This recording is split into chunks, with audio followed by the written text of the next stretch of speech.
করোনার পর এই বোধহয় ফার্স্ট টাইম আমি লোকাল ট্রেনে ট্রাভেল করব, তাও বা তোমাদের লিটিল গোলকে সাথে নিয়ে ফার্স্ট টাইম। তাই দেখতেই পাচ্ছ সকালবেলা ঘুম থেকে উঠে এই নেভি ব্লু এবং পিঙ্কের কম্বিনেশন করা সুন্দর একটা শাড়ি আলমারি থেকে বের করে নিয়েছি। আমি কিন্তু আজকে একা যাচ্ছি না, আমার সাথে পূজা, লিটিল গোল্ডের বাবা, মানে আমার ফুল ফ্যামিলি যাচ্ছে। কি করলাম, কোথায় যাচ্ছি, সেটাই আজকে ব্লগে তোমাদের সাথে শেয়ার করব।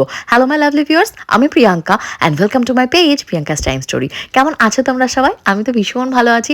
সকাল সকাল ঘুম থেকে উঠে এরকম যদি সাজগোজ করা যায় তাহলে তো সবারই মন মানসিকতা ভালো হয়ে যায়। কিন্তু এই যে দেখতে পাচ্ছ, এখন মনটা একটু ভালো নেই, কারণ উঠতে হবে বনগা লোকালে। ও মাই গড, তোমরা তো জানো না, আমি কিন্তু এককালে ট্রাভেল করেছি এই বনগা লোকালে টানা 2 থেকে 3 বছর। আমার গ্র্যাজুয়েশনের সময় আমি কিন্তু হাবড়া চৈতন্য কলেজে পড়তাম, তাই আমাকে প্রত্যেক দিনই প্রায় হাবড়া লোকাল ধরে এই লোকাল ট্রেনে করে যেতে হতো। ওরে বাপরে বাপ, কি যে ভিড় বলবো, সেটা মনে হয় 2000 তোমাদের সাথে ওই 13-14 সালের কথা বলছি। এত পরিমাণে ভিড় থাকতো, উঠে কোনো দিন বসার জায়গা পেতাম না। আর লিটিল গোলকে সাথে নিয়ে যাচ্ছি বলে প্রচণ্ড ওয়ারিডও ছিলাম। সত্যি বলতে যেটা, আমি কিন্তু আজকে বসার জায়গা পাইনি, অনেক পরে গিয়ে বসার জায়গা পেয়েছি।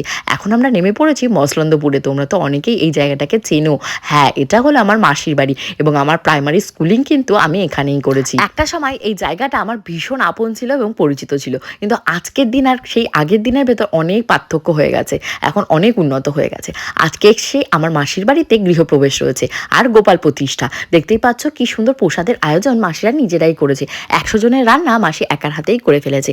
এখানে লুচি ছিল, পোলাও ছিল, ফ্রাইড রাইস ছিল, আলুর দম ছিল, পনির ছিল, চাটনি, মিষ্টি, হাজার একটা আইটেম। মাসি অনেক ভালোবেসে সবাইকে রান্না করে খাইয়েছে। এখানে হচ্ছে গরম গরম লুচি আর তার সাথে হচ্ছে আলুর দম। এটা যেহেতু খাট, বুঝেছো, খাটে খাওয়া হচ্ছে, যেহেতু প্রসাদ, এটা সবই প্রসাদ রয়েছে, তার জন্য খাটে খাওয়া হচ্ছে। নাহলে এদের দুটোকে একদমই অ্যালাউ করতাম না, তাও আবার লোকের বাড়িতে এসে। খাটে একদম খাবার খেতে হবে, সবসময় নিচে বসে শান্তি দেখে। কি গো, শুনলে? তুমি তো খাটেই স্নান করো, খাটেই মানে সব কিছু করো। বিয়ের আগে খাটেই খাই। বিয়ের আগে আমিও তাই করতাম। বিয়ের পর সংসার, সন্তান, সবার মঙ্গল কামনায় নিজেকে পাল্টেছি। ও পাল্টাবে সময়ের সাথে সাথে। আর ও আগে কার মঙ্গল কামনা করবে? দিদি, ও যা মুরগে, আর বাবা দে। তারপরে তো সংসার আসবে, তখন দেখা যাবে। সময় কথা বলে, সময় এক্স্যাক্টলি সময় কথা বলে। রান্না বান্না সব কমপ্লিট।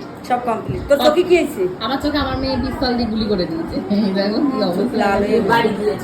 দুপুরবেলা লাঞ্চ কমপ্লিট করার পর আমি, আমার বর, তারপর স্বর্ণজিৎ এবং পূজা আমরা মিলে বেরিয়েছিলাম গ্রামটা একটু দেখতে আর শর্টসের ভিডিও বানাতে। তো খুব সুন্দর রয়েছে গ্রামটা, সেই আগের মতনই গ্রাম রয়েছে, বাট রাস্তাঘাট, বাড়িঘরগুলো একটু চেঞ্জ হয়ে গেছে। খুব ভালো লেগেছে আজকের এই সুন্দর দিনটা। তোমাদের কেমন লেগেছে ব্লগটা কমেন্ট করে জানিও। পরবর্তীতে পূজার বিয়ে রিগার্ডিং অনেক আপডেট পাবে, তার জন্য আমার পেজ দুটো রয়েছে মাত্র, প্রিয়াঙ্কা ফুড অ্যান্ড ফ্যামিলি এবং প্রিয়াঙ্কাস টাইম স্টোরি।